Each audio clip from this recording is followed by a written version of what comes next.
Welcome, everyone, to the live stream this evening. So glad to have everyone with us for the U.S. and NATO's Pivot to Asia and Other Threats to Peace, featuring Colonel Ann Wright. And thank you for joining us, Colonel Wright. As we look tonight to the U.S. and NATO's Pivot to Asia, I think it's important to put this in the context of U.S. imperialism abroad. Over 80 military bases in countries around the world, invasions of other countries, violations of airspace, military involvement that's in direct violation of international law has become a matter of course for the US military and considered to just be the way things are. And I think when we look into the context of that, looking back historically, it's kind of what the US has been based on. Colonel Wright is joining us from Hawaii, which is one of the US colonies in the Pacific, used like every US colony as a military base. And here, Portland Peace and Justice Works, joining from Portland, Oregon.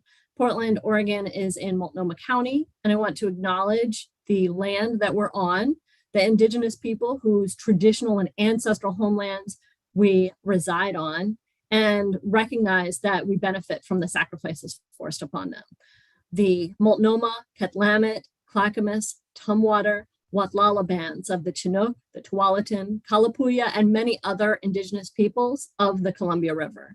In remembering these communities, we honor their legacy, their lives, and their descendants.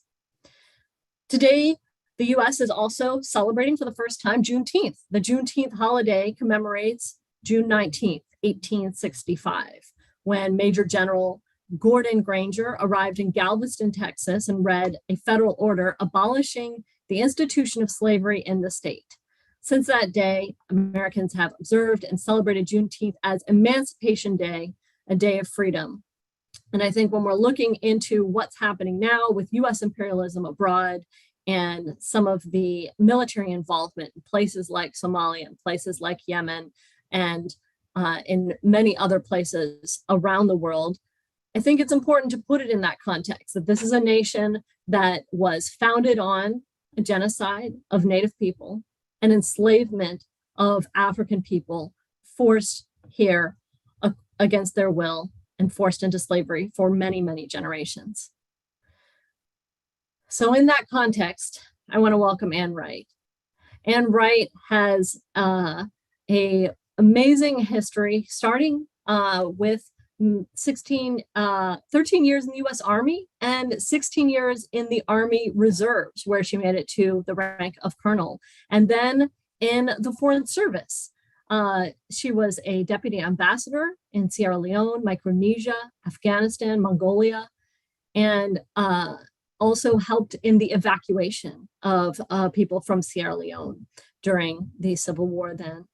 That was going on there.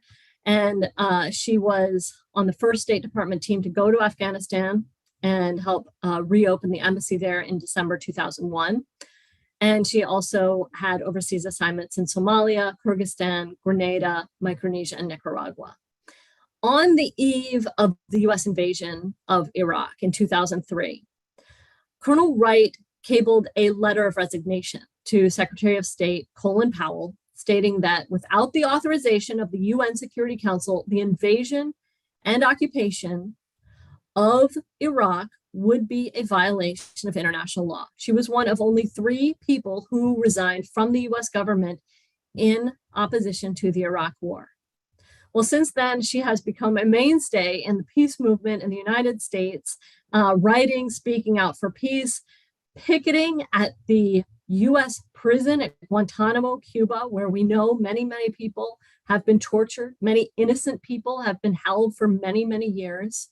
She traveled to Iran as a citizen diplomat and has also been involved in civil disobedience and been arrested for peaceful, nonviolent protests, including against US drone bases. She traveled to Gaza as part of the flotillas and the attempt to break the illegal Israeli blockade that is starving the people of Gaza since 2007. She has been to Gaza in 2009, 2011, 2012, and was part of the flotillas in 2010 and 2011 and beyond. And she has also traveled to Jeju Island in South Korea to oppose the construction of a US naval base there, and spoke out against the effort to remove the anti-war article in Japan's constitution that was put in place at the end of World War II. And her expertise in the Western Pacific is the basis of today's event.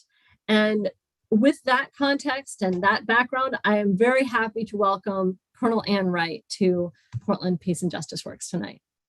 Well, thank you very much, Jinka. It's a real pleasure to be with you all out on the West Coast. And as you mentioned, I am a resident, I'm a colonial settler in the occupied lands of the Hawaiian people. And from those occupied lands, unfortunately, come huge military forces. And I'll be speaking about a lot of those military forces that come out of Hawaii and other areas that the U.S. has colonized, including Guam and the Northern Marianas, and the military bases that we have in countries throughout the Asia-Pacific region. You know, we are all very concerned about what's going on in Europe now with the war between Russia and Ukraine. And it's a brutal war where we're seeing daily the destruction, the power of weapons to kill, maim, destroy cities. What we're seeing there certainly should remind us, as 20 years ago, the U.S. destruction of many cities in Iraq and in Afghanistan and in Yemen, more recently in Syria. The U.S. is a warmongering country, and it is hand in hand with another warmongering organization that we've mentioned in the title of this talk about NATO, and NATO pivoting, as well as the United States, from the North Atlantic Treaty Organization to one could call it the Pacific Treaty Organization, with all of the military maneuvers that are going on in hand in hand with the United States and with the partners, not actually members of NATO yet, but four partners in the Pacific region, the Asian Pacific, that are cooperating hand in hand with NATO. And I'd like to share some slides with you that can kind of illustrate some of this. I think it's really helpful for us to see with our own eyes, you know, what this is all about. So NATO forces that are in the Pacific certainly increase the tensions that we have in this Pacific region. And we'll talk a little bit about what some of those tensions are. First, I'd just like to mention to you, you know, I live in Hawaii, and the Indo-Pacific Command for the U.S. military is located there. And it covers half of the circumference of the world. It's the largest geographic U.S. military command, and it goes, as the name indicates, it goes through the Pacific all the way to India now. And there are something like 70 U.S. military bases that are just in Japan. There are 40 some odd that are in Korea. We have military bases that are on the island of Guam, a territory of the United States, and areas in the Northern Marianas.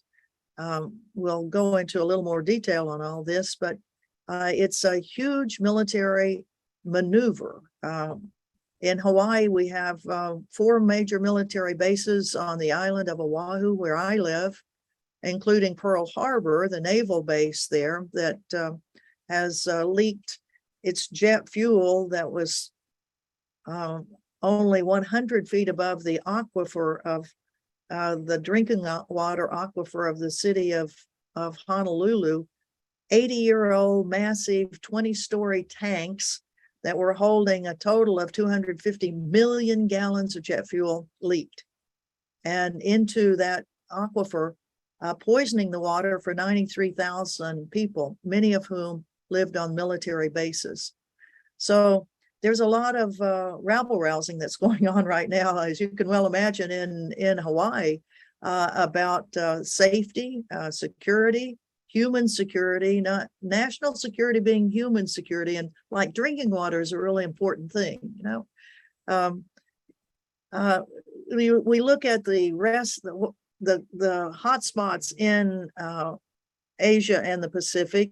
This is a kind of an overall view map, but I'll go into detail of some of the hot spots before we talk about what the US and NATO are doing, which are increasing the tensions here. You know, a lot of times we don't really look at maps very well. And when you look at this one, where South Korea, North Korea, and right across, you know, right here is Beijing. Look how close everything is. Vladivostok, the largest city in eastern Russia, is right here. Then you've got Tokyo right over here, Osaka, another huge major city. The hotspot of North Korea, we know of the potential, the nuclear weapons that North Korea has tested, 6 of them. There's been a hiatus of the testing of nuclear weapons, and until just recently, the testing of ballistic missiles. That all, the cessation of those happened when, remarkably, President Trump, after calling Kim Jong-un, you know, Rocket Man and all of these derogatory terms, all of a sudden had meetings with him, 3 meetings, where we were very, very hopeful that there might be some movement toward the end of the longest war. Right now, there's just an armistice in effect, and our many groups, Korea Peace Now groups, and Veterans for Peace, of what I'm a part of, the Korea Peace campaign, all hoping that we could get some sort of peace agreement, if not even a treaty, that would help somewhat reassure the government of North Korea that the United States was not going to invade it, even though our history of what the United States has done to countries does not really give one, in many countries, any great sense of trust in the United States, since we do seem to invade and occupy at will. However, one would hope that a true, honest peace treaty that is such that the North Koreans could say, well, we think the United States is not going to invade us, and then allow them to develop economically and help their own people who are living very tough lives. I was in North Korea in 2015 with Women Across the DMZ. We were only there for 5 days, but we certainly got a feel of what was happening in the country. The United States has been, after the North Koreans started testing ballistic missiles again, the United States started sending aircraft carriers up and around the Korean Peninsula, 2 of them just in the last couple of months. And when an aircraft carrier goes anywhere, it takes with it usually at least 10 ships and submarines with it. So there were a lot of U.S. military ships that were up in that area in that hot spot.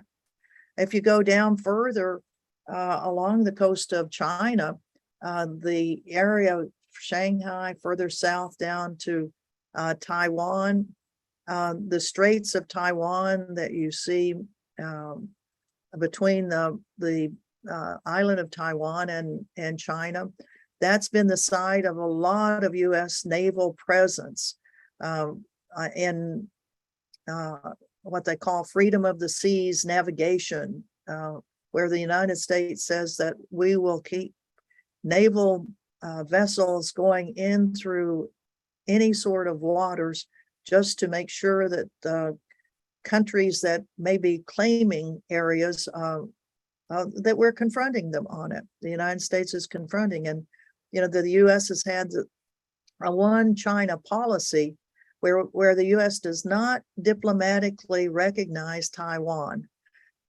but we have ties to Taiwan, huge economic ties to Taiwan, and military ties to Taiwan. In fact, the United States sells a large number of weapons. Since 2010, we've sold $30 billion worth of military weapons to Taiwan. And under the Biden administration, they've already sold $2 billion worth to include short-range rockets and howitzers.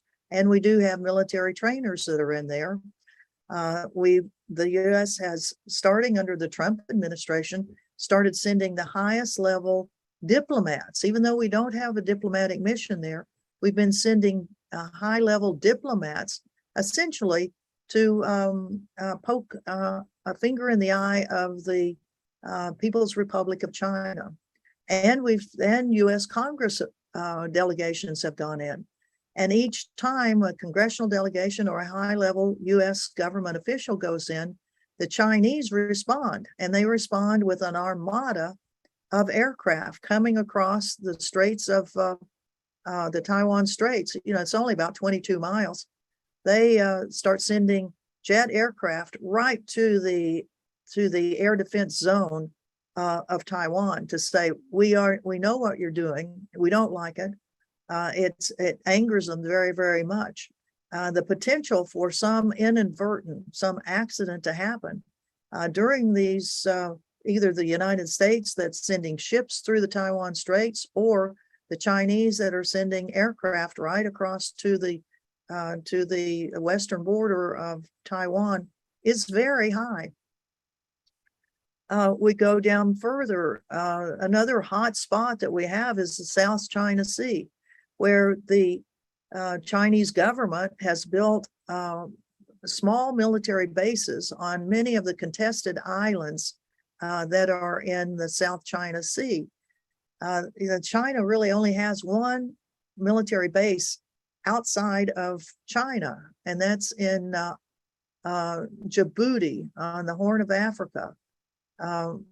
Now the United States, as Jenica said, that we have 800 military bases outside the United States. China has one in Djibouti, and then about 8 small islands or atolls have been filled with sand, and air landing strips have been placed there. And it's contentious because Vietnam says part of that's theirs. The Philippines say they own some of them. So, between the Spratly Islands, the Paracel Islands, and all these, it's the contested area through there. The United States continues to send its aircraft carriers and destroyers through this area, and submarines. And in fact, a submarine that was coming through one of these areas all of a sudden hit an unidentified or non-identified seamount and caused big destruction on that submarine.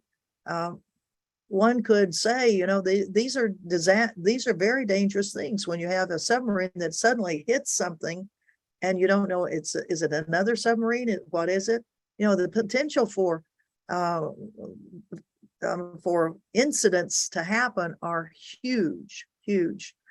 Another hot spot, and this is one that just occurred this last month in a place that nobody thought this was going to be a hot spot, the Solomon Islands. I mean, how in the world, why would that be out here in the middle, of very small island nations out here? Well, the Chinese decided that they were going to kind of take a page from the book of the United States, where the United States has military agreements, security agreements with all sorts of nation states, to include the Marshall Islands, where the U.S. tested nuclear weapons back in the 1940s and 50s, the Federated States of Micronesia, where I was actually assigned as a diplomat for 2 years, Palau over here, the U.S. has huge military agreements that the U.S. has the right to defend all of this area. Well, the Chinese took a page from that, and they went down to the Solomon Islands and said, we'd be glad to help you with your national security and with disaster relief and things like that. And would you like to sign a security agreement? And the government of the Marshall Islands said, yes, we would like to. Well, that caused great furor in Washington. You know, how dare the Chinese be doing something like that? And so the U.S. had cared so little for the Solomon Islands that we didn't even have an embassy there. So that was the very first thing that happened. All of a sudden, a huge delegation from Washington flew out to the Solomon Islands to say, oh, we are going to construct our own embassy there now, and now you are very important to us. So this is a very interesting part of the confrontation, both militarily and diplomatically. You see, this is another picture of that part of the ocean, which most of us really don't look at much at all. But there are all sorts of things to include down to the south, you know, Darwin, where the United States has a rotation of 3,000 Marines that go in for a 6-month rotation. And this is a place where the United States is building jet fuel, what do you call them? Refinery, not a refinery, but it's a storage area for jet fuel. Since they're now having to close down the big facility in Honolulu and at Pearl Harbor, they now have a contract here in Darwin that they'll build tanks that will hold 60 million gallons of fuel. And part of the strategy now is to move fuel that you need for war to move closer to the place you think you're going to have the war. And in fact, the United States calls China in its military security documents an enemy, which is very disturbing. When you look at the trade balances, I mean, we still trade with our enemy. The largest trading partner of Australia is China. And in fact, the Chinese company has the leasing rights for the harbor of Darwin, where the United States is building its jet fuel storage tanks. They have like a 90-year lease on that harbor. So one can kind of wonder, like, what have we really thought this out about who we're calling an enemy and why? When you look at the Chinese budget, military budget, it's like 1/10 of what the United States budget is. It's small compared to what the U.S. spends. And of course, remembering that the U.S. is spending more and more and more and more every year. The budget's not going down. It continues to go up, up, up. Another part I'd like to focus on is military bases on the tiny territory of Guam and training areas in the Northern Marianas that are expanding. Little tiny Guam, which is just a little blip right down here, it has a huge air base. It has a naval base, a submarine base, and it's getting the newest Marine base. The first time in 50 years, the Marines have had a new base is going into the island of Guam. And here in Guam, you see at the naval base, the boarding facilities for one of the nuclear submarines that comes in frequently there. The submarines are actually based out of the state of Washington. And when they submerge, they're gone for 4 or 5 months. And every now and then they'll pop into places like Guam. Guam also has the huge Anderson Air Base, and it has B-52 bombers. If you look over on the left of your screen, here are large bombers, and then in front you see little assassin drones, the Reaper drones that are now assigned in Guam. 6 Reaper drones have been recently assigned to Guam, and 6 have been assigned to Hawaii. Hawaii, out in the middle of nowhere, we're saying, well, what are these things doing there? We are so far from any landmass. Why do you have those planes there? Well, I think it's just a staging area. for use on small islands that the United States is going to put folks on small islands to wait for enemy ships to come by. And then they'll have these drones and they'll have other equipment there that can go after them. If you look to the screen on the right, here you see all of these B-52s that are lined up. This was done during the Trump administration after Trump had called Kim Jong-un Rocket Man, and Kim Jong-un responded with a couple of rockets and said that they were capable of reaching Guam. And so the US flew in from B-52 bases in Missouri, in California, North Dakota, a huge number of B-52s as a show of force. Not only are those the things that are going on a day-to-day basis, but there is what's called the Rim of the Pacific Naval War Maneuvers, RIMPAC. RIMPAC happens every 2 years, and it's the largest naval exercise in the world. And this is just one photograph of the types of equipment that will be coming into the waters off Hawaii from June 29th through August 4th. We'll have 26 countries will be participating, 25,000 military personnel, 38 ships, 4 submarines, 170 aircraft, and 9 nations that will be doing ground maneuvers, amphibious maneuvers. And I want to call your attention to the logo of RIMPAC. The logo that has the aircraft, it has an aircraft carrier, it has a submarine, destroyer. You'll see this a little bit of graphic artwork done by some of our activists to show you another version of the RIMPAC logo in just a minute. And how does NATO fit into all of this? Well, NATO, North Atlantic Treaty Organization, is now Pacific Treaty Organization because 45% of the forces for the Rim of the Pacific military war maneuvers are NATO related. 8 of the countries that'll be sending their ships and aircraft are NATO countries. Canada, Colombia, first South American country that has been taken into NATO. Denmark, France, Germany, the Netherlands, Italy, the United States. There are 4 Asia-Pacific partners. They're not members of NATO, but they participate with NATO forces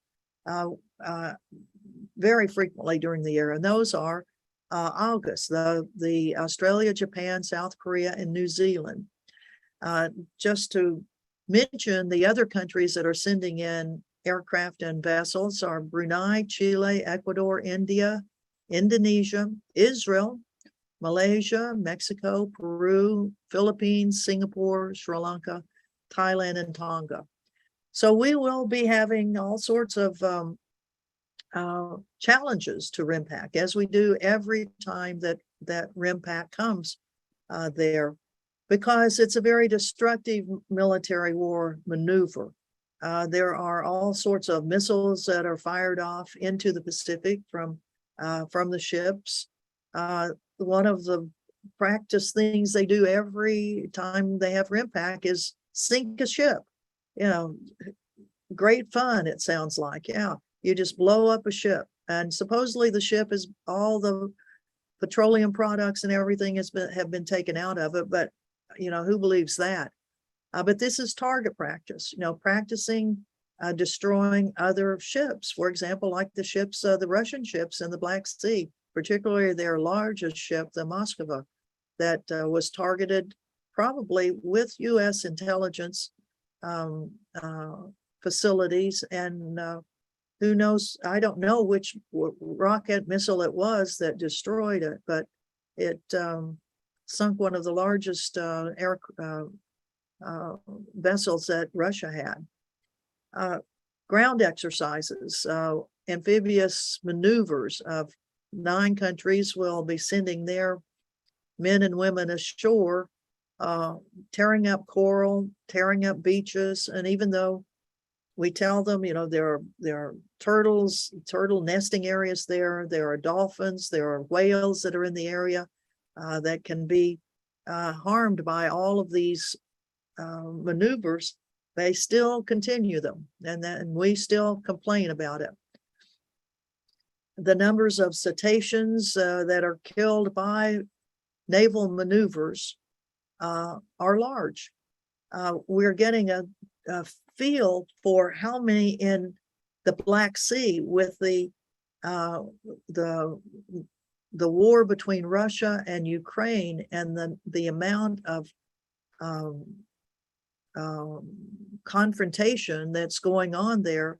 And a large number of cetaceans have been washing up on the shores of the Black Sea.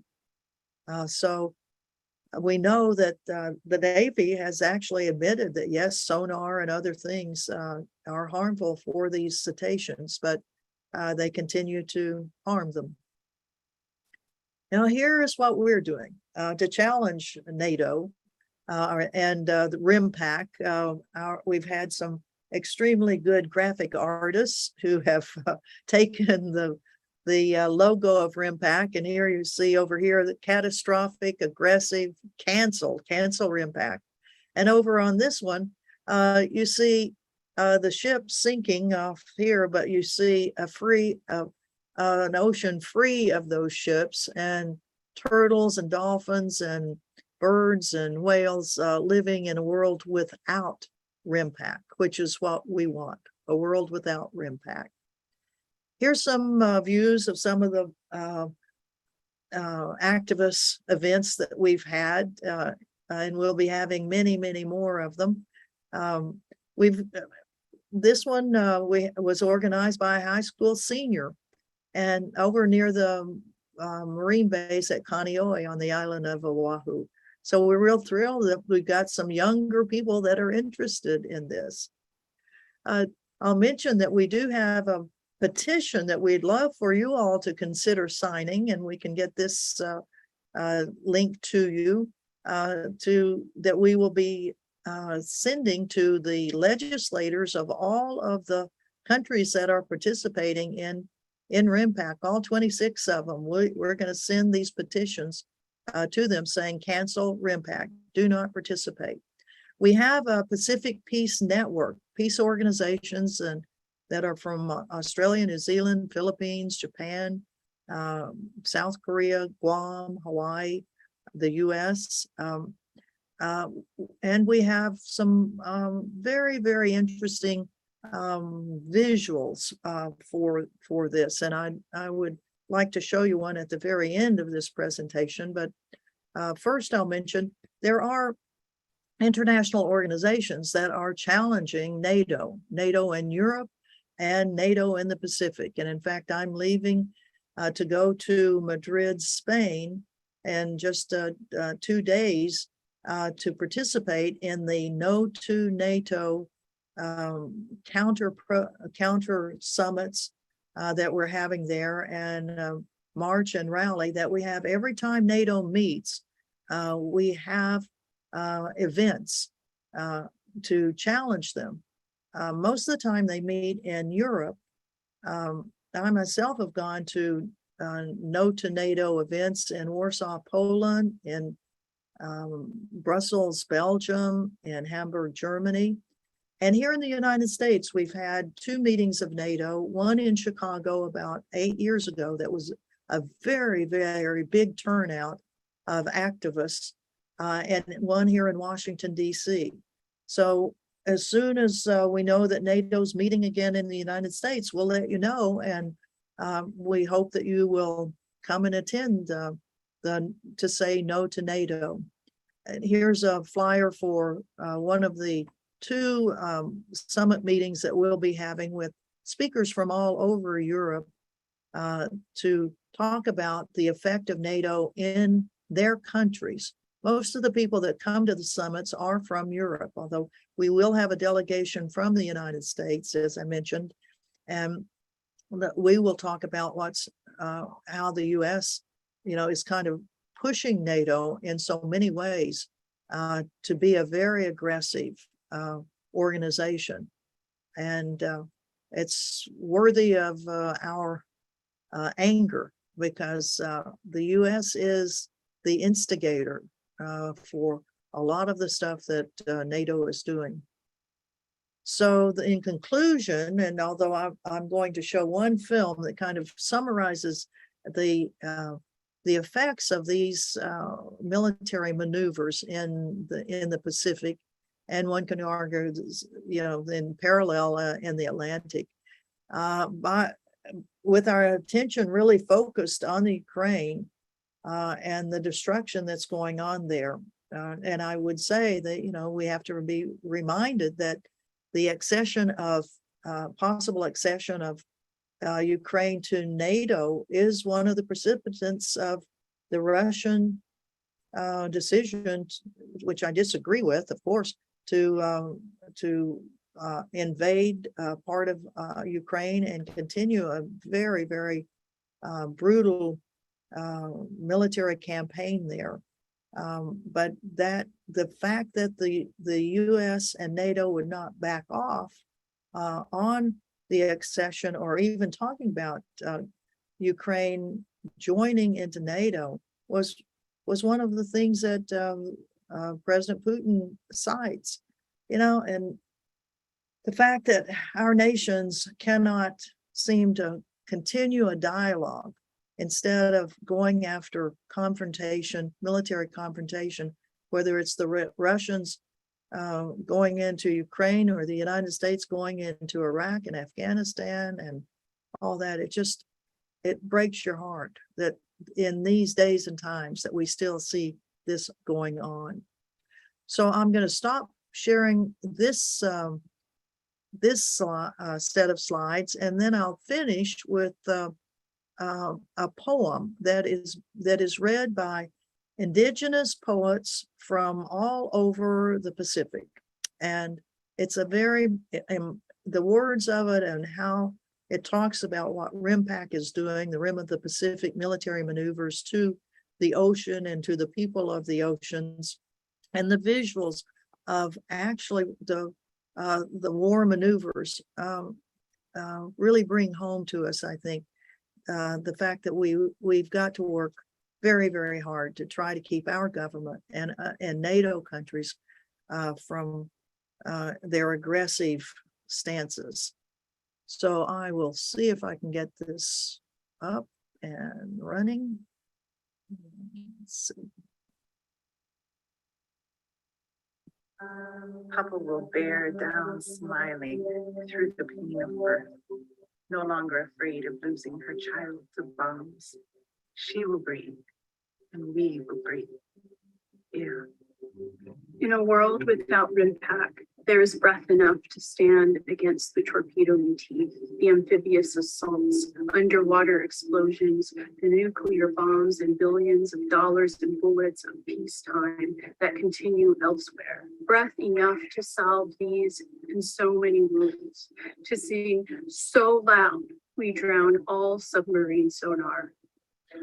In a world without war games on our watery blue body, there is no place for hungry egos, no place for triggering weapons into the belly of the rich, vast blue Moana, because she will breathe freely, freedom, chanting, my body is not your playground. In a world without militarization, words like colonization and occupation become words used in the past tense. What possibilities emerge when we are free. Islands as space for creative growth and true security. The entire Pacific Ocean, unafraid to breathe. In a world without nuclear warfare, Tahitian, Marshallese, Hawaiian, indigenous lives will be celebrated without hierarchy based on dollars and euros, without fear for our smallness or isolation, needing the protection of empire, unfurling a pandemic of radiation, contamination, and sickness. All lives will be created equal. In a world without deception, no one believes That security is a function of policy.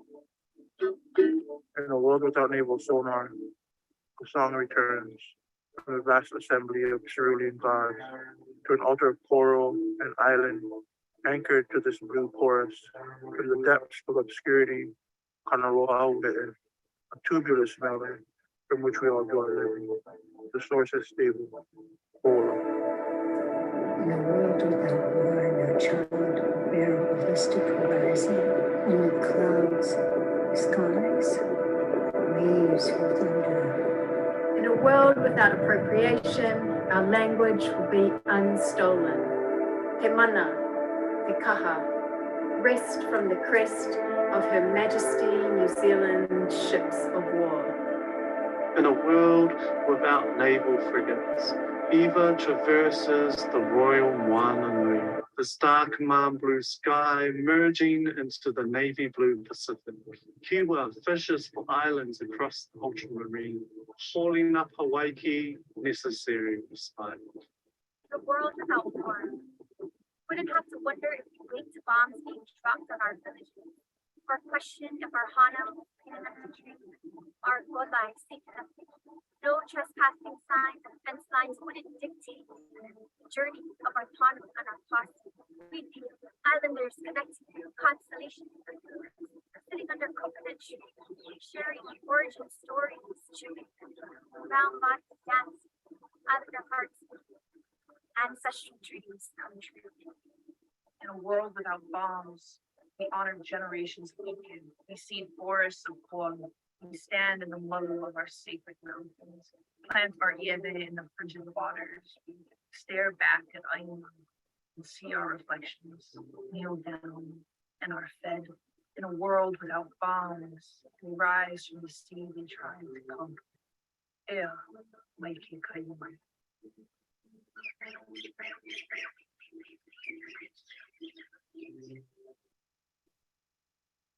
In a world without militancy, silk breaths let her wound. Finally, she breathed.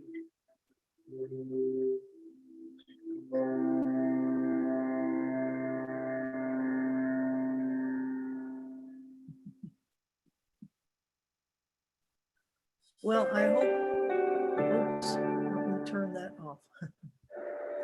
I hope you, March 23rd, oh, wait a minute, 2021. I've got to go back to the screen and One of the largest container ships find ever built. where it is that Plows into the bank of the this is Suez Canal. coming from. Let's stop that. Okay.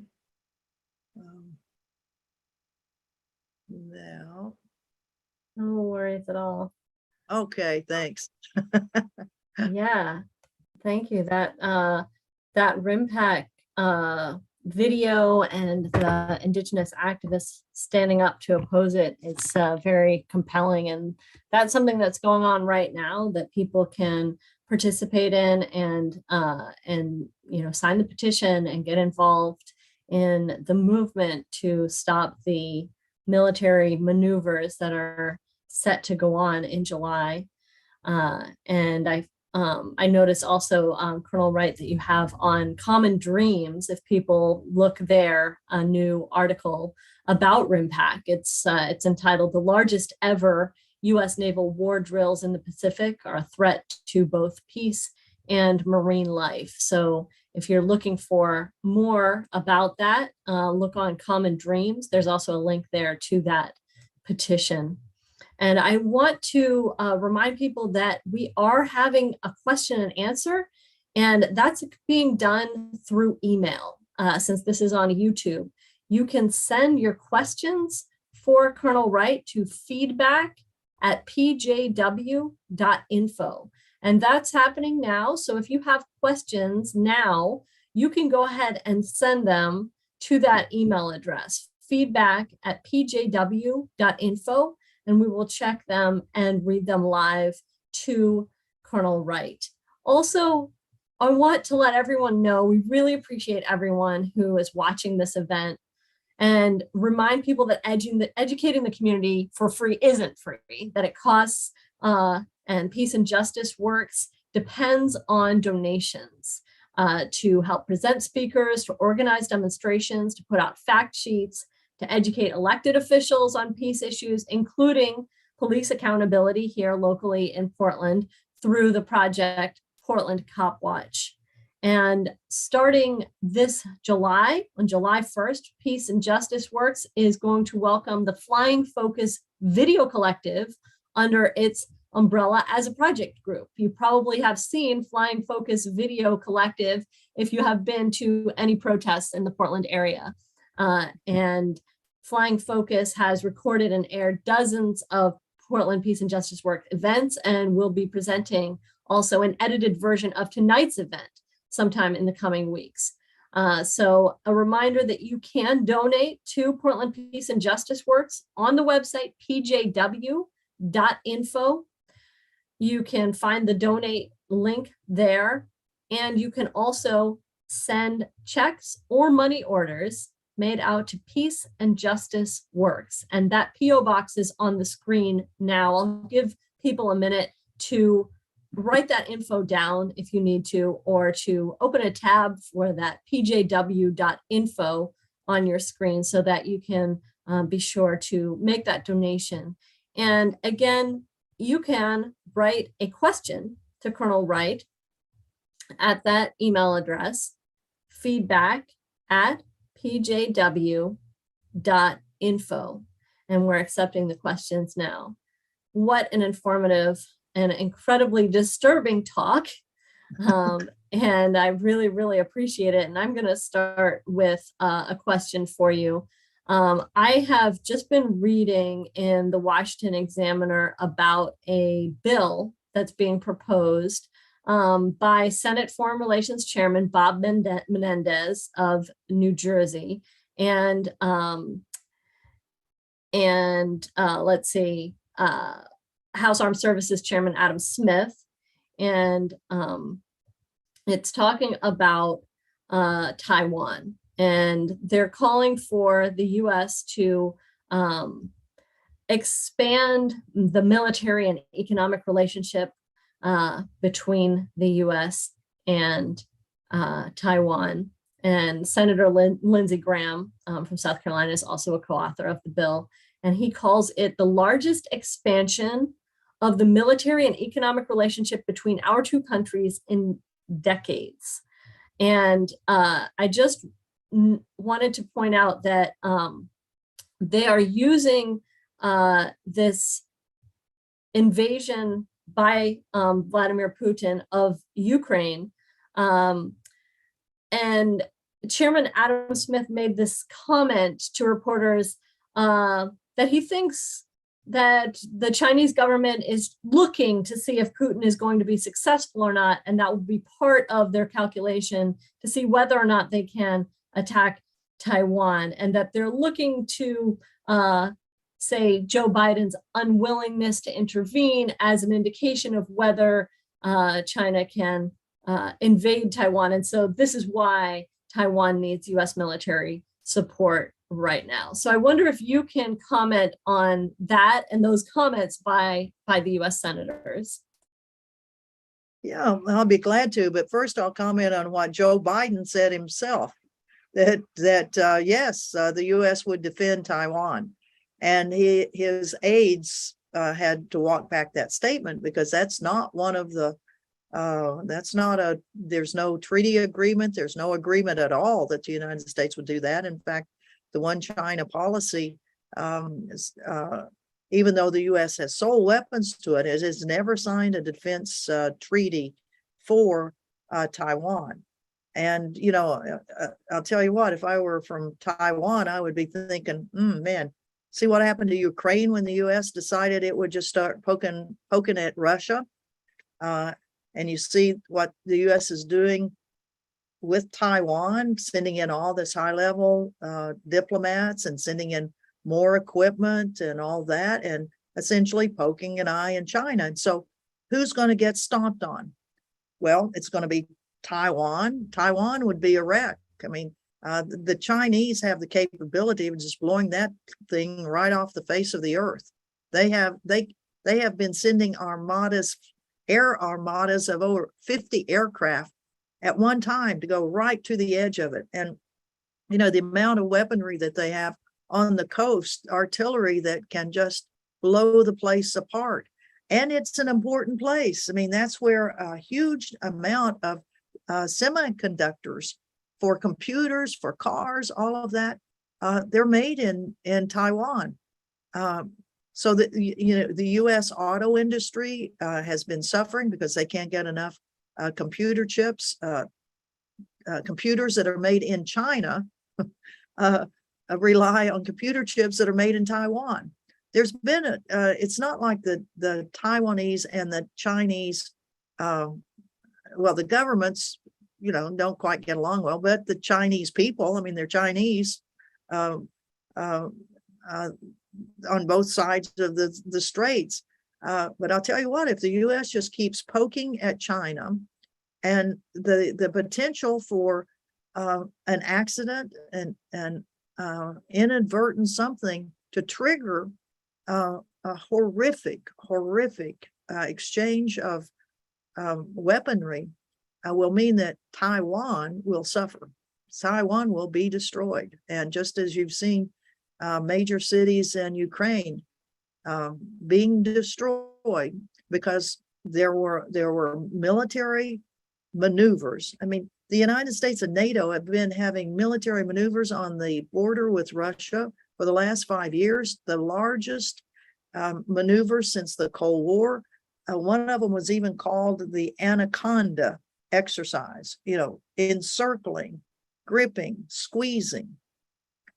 We've had the Defender military war maneuvers where 30,000 US with 50,000 NATO countries have been putting missile batteries right up to the Russian border. The United States has created 4 new military bases in Poland and along that border, in countries along there, Bulgaria, Romania, pardon me, Romania.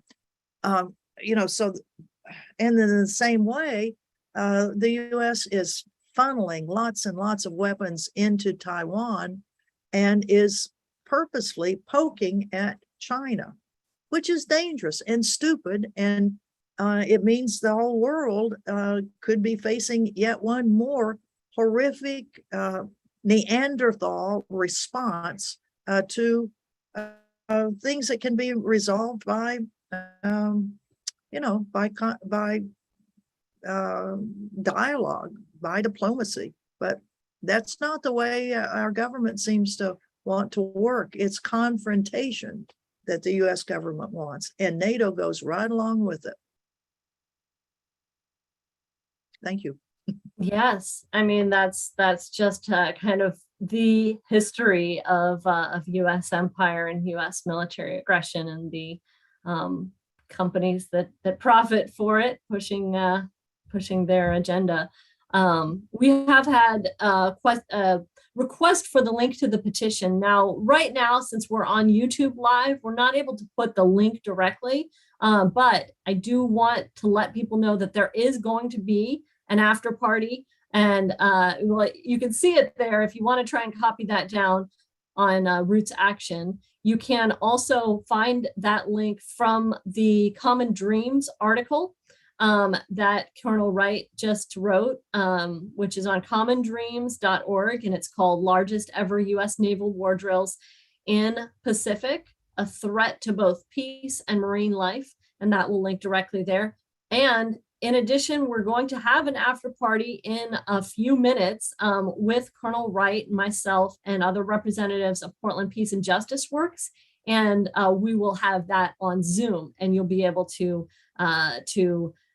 we'll be able to post the link there. But right now we're not quite able to do that. But I do want to ask another question to Colonel Wright, which is about Palestine. You've long been a supporter of Palestinian human rights and their struggle for self-determination. And I wonder if you can talk about that and your what led you to support Palestinian human rights, and how you see that tied to these other struggles against U.S. imperialism worldwide.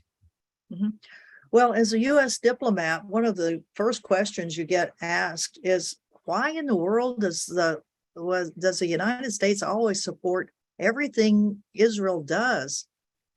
Most people in the rest of the world recognize what the brutality, the lethality that the Israelis push on Palestinians. The numbers of people Palestinians that have been killed, jailed in a land that was theirs until 1947. I mean, there were certainly some Jewish people that lived in the land, but the land itself was held by people of Middle Eastern heritage and Palestinians. And so as a diplomat, the only thing I could say is, well, it's just U.S. policy of every administration that we support the state of Israel. And it was not a very good answer, but that's really the reality of it. When I finally resigned from the government, though, and had the opportunity to go to Gaza in 2009, January of 2009, just as the massive 27-day Israeli attack on Gaza stopped, it was quite an eye-opener to see the level of destruction. And I mean, we talk about the destruction of Baghdad, the cities in Iraq, the cities in Afghanistan, the cities in Syria, the cities now in Ukraine. Well, when you see what happened to Gaza, it's the same thing. It's like World War II, a destruction of huge amount of territory in that small little place, 25 miles long, 5 miles wide. And talking to the people of Gaza, I mean, certainly there were rockets that were being fired out of Gaza, out of the little prison that 2 million people of Gaza are in. But in no way did it justify the destruction of a huge part of the cities, the deaths, and as time has gone on, I mean, about every 5 years, there's another major attack that Israel does on Gaza. And then you look at the West Bank, where the settlers there are just claiming more and more of Palestinian land and putting high-rise apartments on them, making little Southern California communes on them. And the state of Israel just gives them money to go ahead and do it. And the U.S. just says nothing. Well, every now and then they will warn Israel that you shouldn't be doing that. But in the meantime, we are giving them $3.5 billion a year as a part of the peace treaty that was signed back in the 70s, the peace treaty with Egypt. So the inequality of the U.S. Of its responses to the illegality of actions by the Israeli government on Palestinians is the reason that I have gone there to Gaza many times, and that I started participating in the Gaza Freedom Flotilla to challenge the Israeli blockade of Gaza. Gaza is blockaded by Israel on 3 sides, and then the southern side by Egypt. And so I have been shot at, I have been hit, I have not been beaten up, but I have been hit by Israelis. I have been put in Israeli prison 3 different times and then deported because I firmly believe we need to bring attention to what the Israelis are doing, the criminal acts of the state of Israel. I'm not anti-Semitic at all, but I do hold governments accountable for the actions of their police and their citizens, just as I try to hold my own government accountable. And it's something that we as Americans, our government continues to support and give Israel a free pass on anything that it does, to include killing of journalists, which has just happened in the last 3 weeks. The targeting and killing of journalists, and then Israeli forces going in and disrupting the funeral, having the casket almost drop to the ground. I mean, it's just horrific things that the government of Israel is allowing its citizens to do. Thank you. Yeah, thank you so much for that, and for all of your insights about the U.S. involvement and military bases in the Pacific and around the world. And we are going to have an after party, but first I want to just ask if you have any closing thoughts, Colonel Wright, and then we'll post the link. It's also in the description under the YouTube video for people who want to get their Zoom connection ready so that we can have a more informal chat in the after party. Well, I would just say that, you know, Oregon is a Pacific coast state. And so California, Oregon, Washington, all can have the effects of RIMPAC. In fact, Southern California with San Diego, a lot of the ships for the RIMPAC come out of there. The submarines come out of the state of Washington.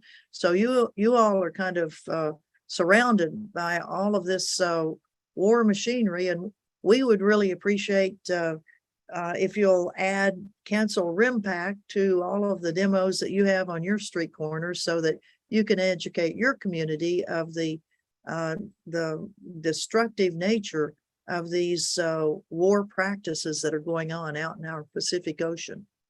Thank you.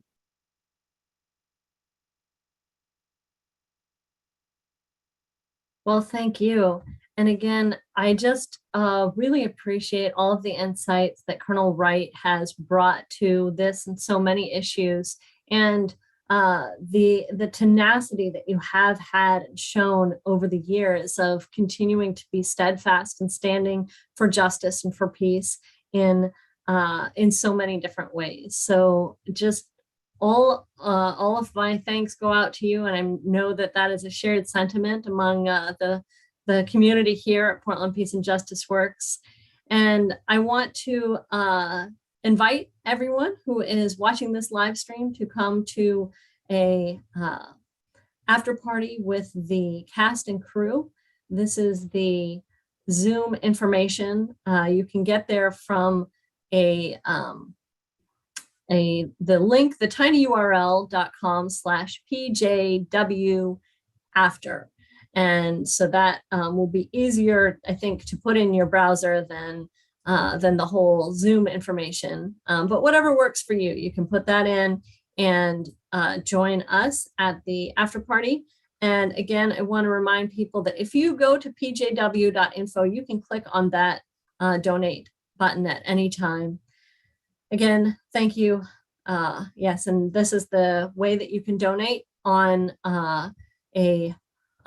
the snail mail method, the old school, write a check from your checkbook and send it to Peace and Justice Works, P.O. Box 42456, Portland, Oregon 97242, or online, go to pjw.info. You can see the whole link there, or you can just go directly to pjw.info and click on that donate button. So we're going to leave you here and go to the after party.